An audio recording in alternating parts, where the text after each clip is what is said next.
Programang ito ay rated SPG. Striktong patnubay at gabay ng magulang ang kailangan. Maaaring may masiselang tema, lengguwahe, karahasan, sexual, horror o droga na hindi angkop sa mga bata.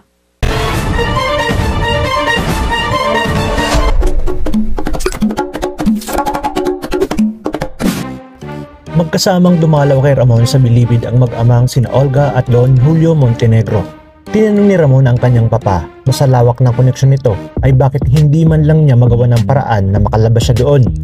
Ayon kay Don Julio, ginagawa na umano ni Olga ng paraan at para hindi umano mainip si Ramon ay ipagpatuloy lang nito ang kalakaran at pagpapatakbo ng iligal na droga sa loob ng bilibid dahil nasisiguro niya na pag nasakop na nila ang buong bilibid ay mas magiging makapangyarihan na sila sa oras na makalaya ito.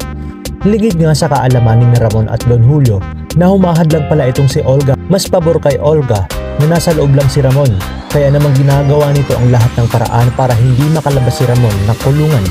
Nang sa gayon, siya na ang pagkatiwalaan ng kanyang papa sa pagpapalakad ng kanilang mga negosyo at maging tagapagmana ng lahat ng kanilang ari-arian.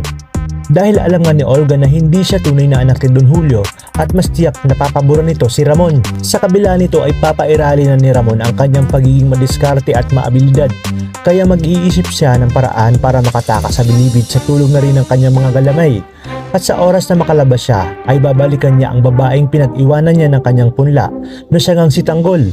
Dito na nga magsisimula ang riot sa pagitan ni Ramon at Tigor. Ano kaya ang gagawin ni Tanggol sa oras na malaman niyang si Ramon pala ang kanyang tunay na ama at siya ay bunga ng pangagahasan nito sa kanyang ina na si Tess? Kaya abangan natin ang mas maaaksyon at tumitinding mga kaganapan dito lang sa FPJ's Batang Quiapo.